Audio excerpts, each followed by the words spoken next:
So it felt like, yeah, you guys were probably a little bit cleaner, I guess, with your opportunities, because I mean, at the end of the day, the Dogs had, I think, 11 more inside 50, so they clearly had their chances, but you guys just were a bit more polished, I guess, up forward.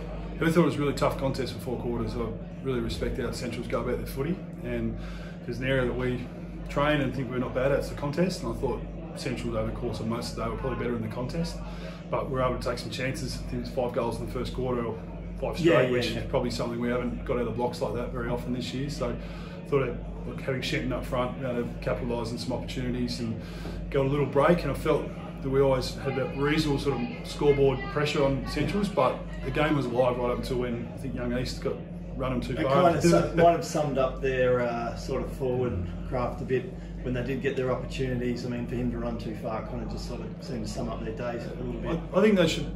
They would be very happy that they played broadly, and I think you're probably right. I think they missed some chances that might have kept them a bit closer on the scoreboard, but equally I think it's worth acknowledging our guys won in a different way. And I think we'll be able to show that there's greater capacity to win, just not off contest, about how we defend and then get good inside 50s off the back of it. For a couple of goals on half time, Callow takes a big grab, and I wanted to talk about someone else be able to get a goal for us just in half time. Just gave us a margin, which I thought was reflective of our ascendancy in the second half of the second quarter. Yeah, I didn't want to take anything away from your defenders. I thought Cameron Ball did a pretty good job on Aiden Grace, who's one of the leading goal scorers. He only kicked 1, I think, for the day.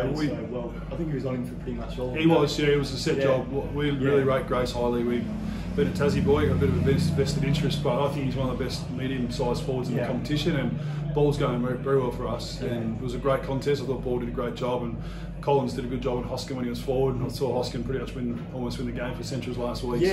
Those 2 jobs are pretty important, but once again, we've got Hurd, we've got Pedro, we've got Carroll down there that and say, well, quite inexperienced as a group. They're starting to really gel and develop a good chemistry.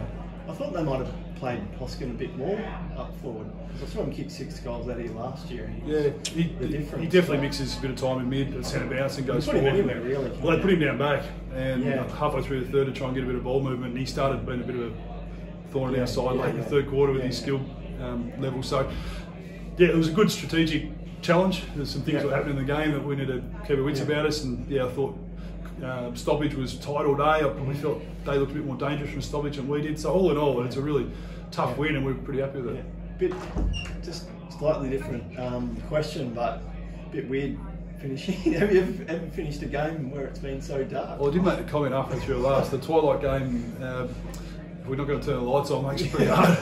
And it was pretty hard to see there late, but it was good coverage for both teams being on Channel 7, I suppose.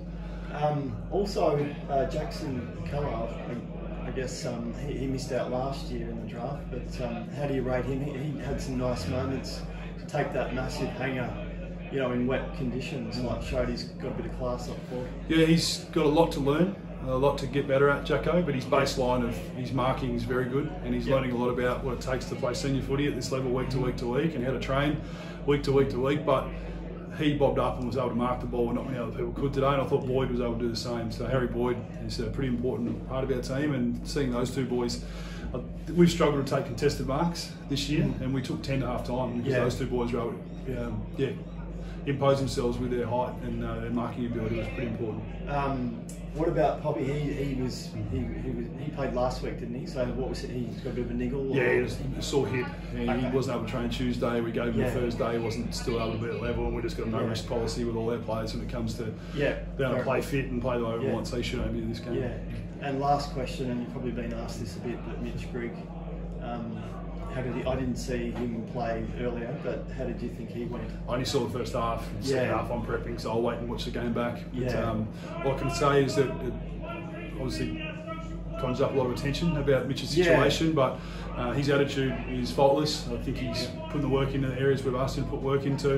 Our 2s aren't going so well at the moment, so it can be challenging for him to be able to impose himself, but there's a couple of things that we're measuring him on, and if he's hitting those, we're back in contention. So I hope he can get back in our team sooner or later, because I think we're better when he's in it. Absolutely. Thanks for your time. No worries, and good win. And we'll see you next time. Thanks for the access. No worries, mate. Appreciate it. Twig, just lastly, just a couple of injury concerns there.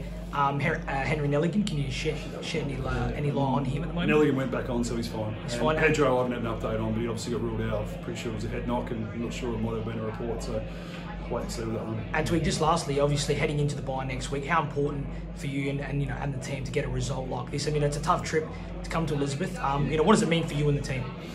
Oh, it's a big deal. Like I said before, that away games in this competition, it's so easy, it's so even. Yeah, they're worth their weight in gold. And where we were 3 weeks ago, I think it just showed we had a few flaws in our game, which got grossly exposed against North Adelaide, and West Adelaide just wanted to win more than us that day. But we've been able to learn, and that's the biggest thing when you start something new. It's all about the learning opportunities, and I think our group's shown against some two really good opposition, South Adelaide and Centrals, that would come out the other side, and we get to have a break, reset, and go for the next block. Thanks, Twig. I just wanted to